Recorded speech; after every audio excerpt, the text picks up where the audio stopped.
और अब यूपी की कुंदरकी अब की बार किसकी? ये सीट जिन 9 सीटों पर उपचुनाव होने वाले हैं उनमें सबसे दिलचस्प सीटों में से एक है।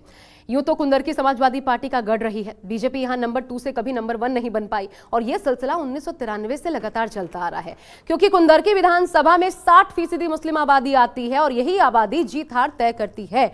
लेकिन इस बार बीजेपी ने यहां दिलचस्प दांव खेला है। उस शहरे को चुनाव में उतारा है जिसकी मुस्लिम समुदाय से काफी नजदीकी है और इसका फायदा मिलने की भी अच्छी खासी उम्मीद है। दूसरी ओर बीएसपी, आजाद समाज पार्टी और एमआईएम, इन्होंने भी मुस्लिम कैंडिडेट्स को बतौर प्रत्याशी उतारकर समाजवादी पार्टी के गढ़ में सेंध लगाने की तैयारी पूरी कर ली है। ऐसे में बनते बिगड़ते समीकरणों के बीच आज देखिए कुंदरकी अब की बार किसकी?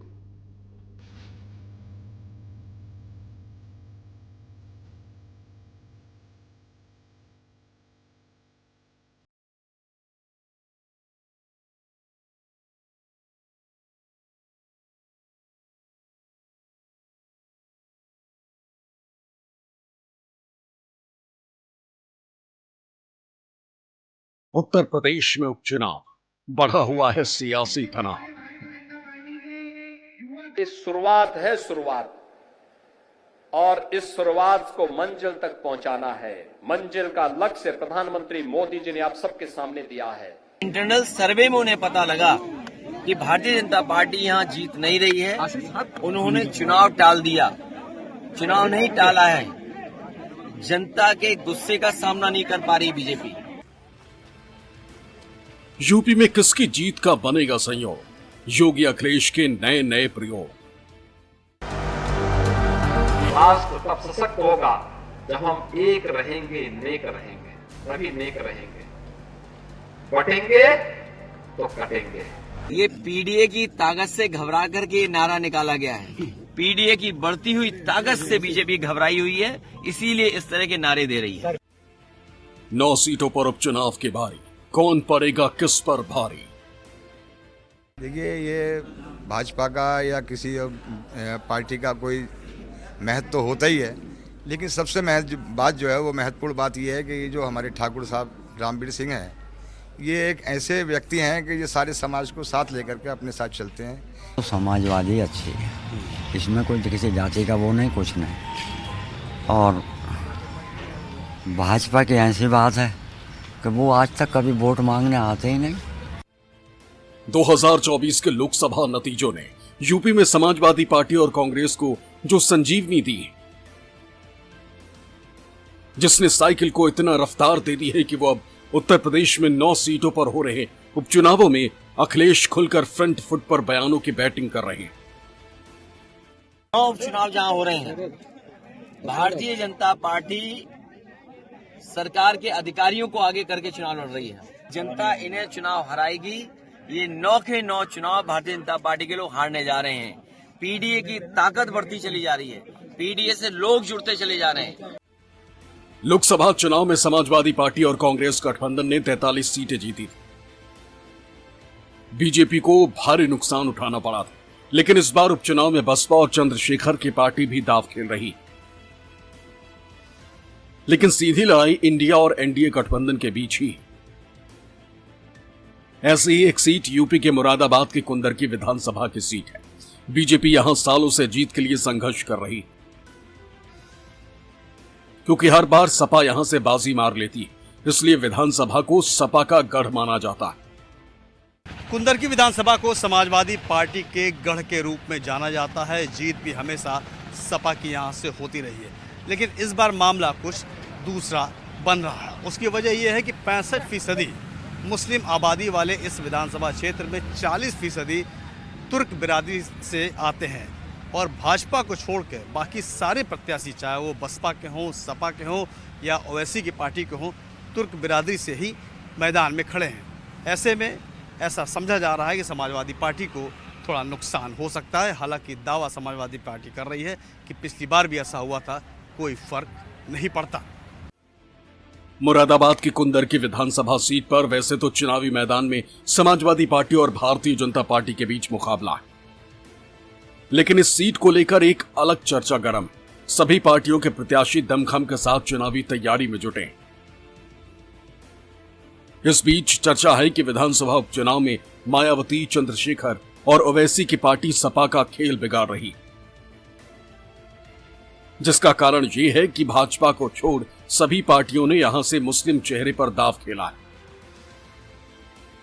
सपा से हाजी रिजवान, भाजपा से ठाकुर रामवीर सिंह, बसपा से रफत उल्लाह खान, AIMIM से हाफिज वारिस, आजाद समाज पार्टी से हाजी चांद बाबू।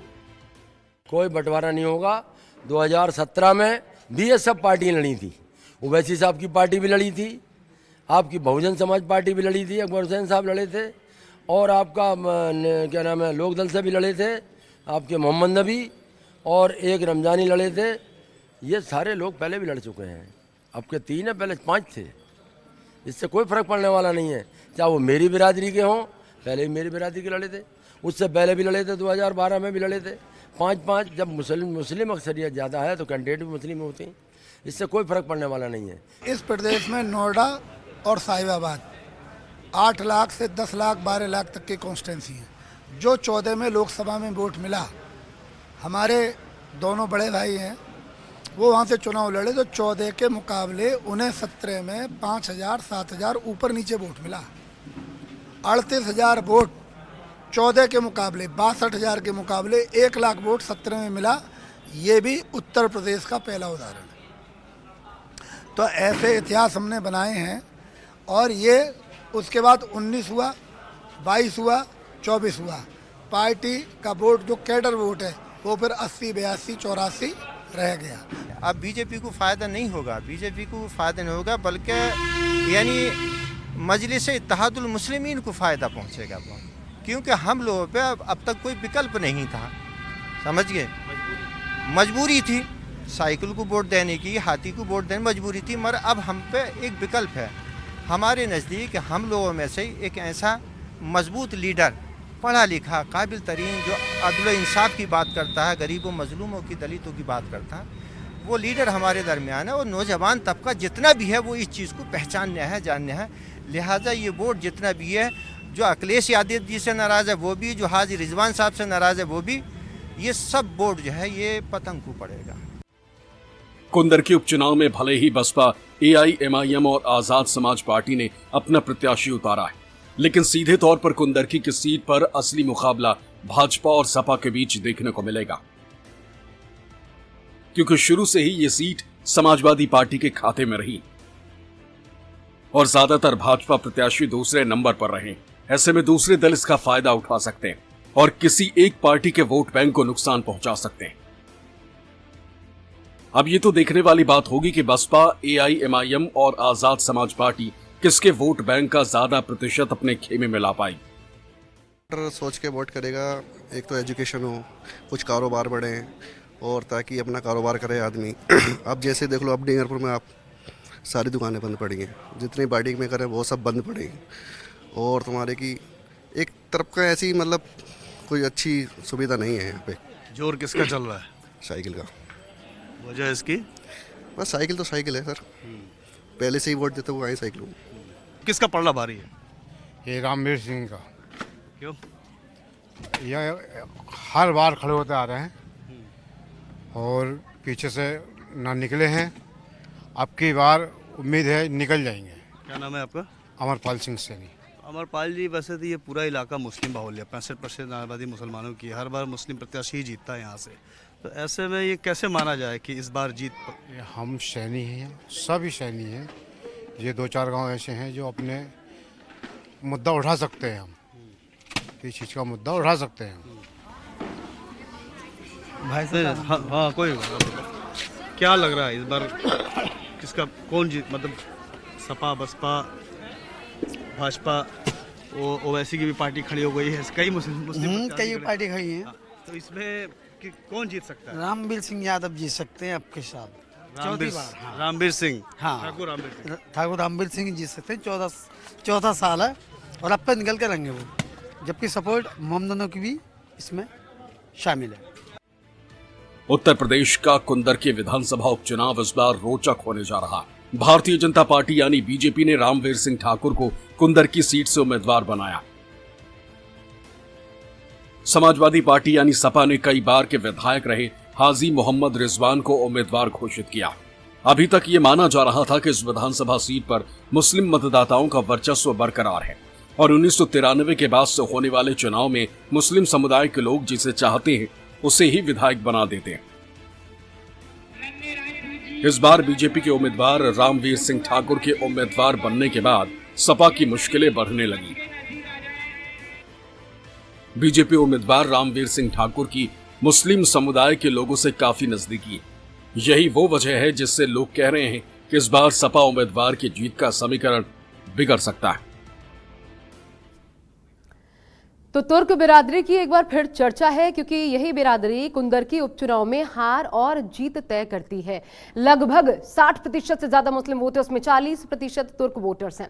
इन पर सभी पार्टियों की निगाह बनी रहती है। अब जातीय समीकरण अगर आपको हम दिखाएं तो वो क्या कहता है, देखिए कुल मिलाकर के वोटर्स की तादाद यहां पर कितनी है और कौन कौन सी जाति से कितनी आबादी। 3,80,270 कुल मिलाकर के ये वोटरों की तादाद। 2,25,000 मुस्लिम सबसे ज्यादा, उसके बाद अनुसूचित जाति SC आबादी 65,000, क्षत्रिय 30,000 है, सैनी 30,000, राजपूत 20,000 है, यादव यहां पर मात्र 15,000 है। तो ऐसे में अगर फिर भी आप मुस्लिम और यादव मतदाताओं को जोड़ देते हैं तो इनका कुल मिलाकर के वोट बैंक हो जाता है 2,40,000 का एक मुश्त, जो किसी भी कैंडिडेट को एक तरफा जीत दिलाने के लिए काफी है। और इसलिए कुंदरकी समाजवादी पार्टी का गढ़ रही है। अब कुंदरकी इस बार चर्चा में क्यों है वो समझिए। बहुत इंटरेस्टिंग ये चुनाव यहां का होने जा रहा है। क्यों?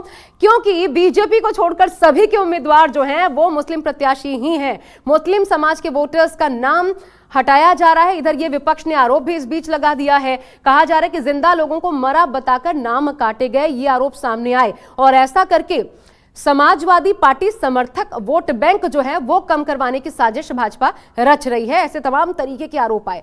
अब विपक्ष इसे मुद्दा बनाकर हमलावर है और इन मुद्दों का जवाब अखिलेश यादव एक बार फिर समाजवादी पार्टी की जीत से देना चाहते हैं। लेकिन चुनाव में उभरे अन्य पार्टियों के मुस्लिम प्रत्याशियों ने यहां की फाइट समाजवादी पार्टी के लिए फंसा दी है। यूपी में एक बार फिर सियासत का मेला लगा है। 9 सीटों पर उपचुनाव अब सिर्फ उपचुनाव नहीं रहा, बल्कि अपनी अपनी ताकत को आजमाने का वो अखाड़ा बन गया है जिसके दम पर 27 के सत्ता साधी जा सके। हर पार्टी, हर नेता सिर्फ और सिर्फ अपने वोट बैंक को मजबूत करने में लगा और जनता चुपचाप राजनीति का ये तमाशा देख रही। बात अगर भाजपा और सपा से हटकर करें तो अन्य पार्टी छोटी छोटी आबादी वाली बिरादरी जो कुंदरकी में स्थित है उनको अपने वोट बैंक में जोड़ती, तो बीजेपी और सपा दोनों को ही दिक्कतों का सामना करना पड़ सकता है। इससे सीधे तौर पर बड़े वोट बैंक वाली पार्टी को नुकसान पहुंच सकता है, जिसमें भाजपा और सपा शामिल है। और अगर दोनों में से किसी भी पार्टी का वोट का ध्रुवीकरण होता है तो इनमें से किसी एक पार्टी को फायदा और किसी एक को नुकसान उठाना पड़ सकता है। पूरी विधानसभा मुस्लिम बहुल है, तो थोड़ा बड़ा अजीब सा लगता है कि मुस्लिम बहुल क्षेत्र में भाजपा जीत जाए और मुसलमान बीजेपी का सपोर्ट करे और उनको जिताए। जी देखिए, ये भाजपा का या किसी पार्टी का कोई महत्व तो होता ही है, लेकिन सबसे बात जो है वो महत्वपूर्ण बात ये है कि जो हमारे ठाकुर साहब रामवीर सिंह हैं, ये एक ऐसे व्यक्ति हैं कि ये सारे समाज को साथ लेकर के अपने साथ चलते हैं। इनकी नज़र में ना कोई हिंदू है, ना कोई मुसलमान है, ना कोई जातिवाद है। ये जब भी कभी इनकी ज़रूरत जहाँ जहाँ इनकी आवश्यकता पड़ी है, इन्होंने पूरे तरीके से उस समाज का और ख़ास तौर से मुस्लिम समाज का भी इन्होंने पूरा समर्थन करा है। इसी बात को लेकर के हमारा तमाम जो मुस्लिम समाज है ये उसने मन बना लिया है कि इस बार मतलब ये है कि ठाकुर साहब को पूरे तरीके से जोर लगा करके इनको विधानसभा भेजना है। कौन जीतेगा? रामवीर सिंह। क्यों? कुछ काम करते हैं? और क्या करते हैं? अच्छा, इस इलाके में ज़रूरत किस चीज़ की है जो आपको लगता है कि नेता को करना चाहिए, जो भी विधायक हो, उसी पार्टी को क्या चाहिए? गांव वालों को, आम आदमी की कौन ऐसी बात? गांव वालों को सुरक्षा चाहिए। अपना कोई काम हो तो उसे मतलब हाँ काम हो अपना वो सही होना चाहिए। जिस किस्म विधवा पेंशन है और मतलब आंगनवाड़ी हैं और मतलब गरीब गुरबा हैं, उन सब लोगों को, बच्चों को, सबको सुरक्षा चाहिए। समाजवादी पार्टी ने कुंदरकी से हाजी मोहम्मद रिजवान को मैदान में उतारा, जो पहले 4 बार विधायक रह चुके। डंके की चोट पर जीत का दावा कर रहे हैं। हाजी रिजवान मुसलमानों के तर्क बिरादरी से आते हैं। और खास बात यह है कि इस मुस्लिम बाहुल्य विधानसभा में बीजेपी के अलावा सभी पार्टियों ने मुस्लिम प्रत्याशी ही मैदान में उतारे, वो भी तर्क बिरादरी से। जीत की इंशाल्लाह 100% उम्मीद है। अगर वोट पड़ेगा तो एक ऐतिहासिक जीत होगी। लेकिन मैं देख रहा हूँ प्रचार बहुत ज़्यादा हो नहीं रहा आपका। नहीं, प्रचार प्रसार हो रहा है, ऐसा नहीं है, बहुत खामोश तरीके से हो रहा है, क्योंकि पुलिस प्रशासन ने ऐसे अंकुश लगा रखा है कि बेचारे डरे हुए हैं लोग। उनको बुला कर थाने पर कि तेरे खिलाफ FIR लिख देंगे, तुझे जो है तू यहाँ से चला जा, तुझे बस ले जा, वहाँ पर जो है आप अजमेर शरीफ चला जा 2 दिन के लिए। अब सरकार ऐसा क्यों करेगी? मतलब ये चुनाव आयोग भी है, बाकी आपकी पार्टी है, आपके बड़े नेता हैं, वो लोग भी तो आवाज़ उठा सकते हैं। ऐसा क्या है कि कुंदरकी में आपको चुनाव प्रसार नहीं करने दिया जा रहा है? देखिए, यहाँ पर जो है ये रामपुर पैटर्न पे काम करना चाहते हैं। जिस तरह इन्होंने रामपुर को जीता वही पैटर्न यहाँ अपनाना चाहते हैं, जबकि इन्हें मालूम है कि 57,572 वोटों से ये लोकसभा में विधानसभा जीती थी कुंदरकी। इनका कयास लगाना बेकार है, इनका अनुमान लगाना बेकार है। ये 57,500 वोट कहाँ जाएगा? दूसरी बात, विधानसभा हो या लोकसभा हो, 82-86 हज़ार वोट भाजपा को मिलता है। इन्हें 1,43,000 वोट मिला लोकसभा में समाजवादी पार्टी को। अब ये बौखलाई हुए इसलिए हैं कि हम किसी तरह भी रामपुर पैटर्न पे, जैसे रामपुर में 20-60-40 का रेस होता और हमने जीत ली थी विधानसभा, वही यहाँ अपनाना चाहते हैं। बीजेपी की बात करें तो 31 साल के सूखे को खत्म करने के लिए बीजेपी ने चौथी बार ठाकुर रामवीर सिंह को मैदान में उतारा। ठाकुर रामवीर सिंह पिछले कई सालों से इस इलाके में सक्रिय रहे। बतौर प्रत्याशी इलेक्शन मैनेजमेंट की कमान भी खुद संभाले हुए। रामवीर तो दावा कर रहे हैं कि मुसलमान का साथ मिलेगा, मुस्लिम मतदाता भी इस बार साथ देने की बात कर रहा है। रामवीर सिंह जी, ये इलाका जो है मुस्लिम बहुल इलाका है। वैसे में आपकी मेहनत, आपकी कोशिश, बीजेपी के सिंबल पे आपको यहाँ से जीतना, किस फार्मूले के तहत आपको लगता है कि जीत पक्की हो सकती है? ये कुंदरकी आवाम के हर गली मोहल्ले से, व्यक्ति से मैं परिचित हूँ। मुझे यहाँ काम करते हुए 30 वर्ष हो गए। जहाँ आप खड़े हैं ये मेरी कर्मभूमि का स्टेशन है और सामने मेरा गांव है, पैतृक गांव, जन्मभूमि है। 25 साल से लगातार इस क्षेत्र की, इस ब्लॉक की ब्लॉक प्रमुखी मेरे पास है। मैं किसी ना किसी अपने छोटे भाई को, समर्थक को बनाता रहता हूँ, रिजर्वेशन होने के बाद भी, और जिला पंचायत में भी यही हिसाब है। मैं 3 चुनाव यहाँ से लड़ा हूँ। मुझे पहली बार में 47,000 वोट मिला, दूसरी बार में 65,000 वोट मिला और तीसरी बार में मुझे 1 लाख वोट मिला। ये भारत का पहला उदाहरण है। आप पूरा भारत देख रहे हैं कि जहाँ 12 में 65,000 वोट और 14 में 62,000 वोट, ऐसा देश में कहीं भी नहीं हुआ है। ये उदाहरण आपको पूरे देश में कहीं नहीं मिलेगा। 14 का आप मतलब समझ रहे हैं ना? आप तो मुझसे विद्वान हैं। 14 का मतलब समझ रहे हैं कि जहाँ पार्टी को 10,000, 15,000, 20,000 मिला 12 में, वहाँ 14 में 1.5 लाख, 2 लाख, 1.25 लाख, 1.25 लाख ऐसे वोट मिला। कितने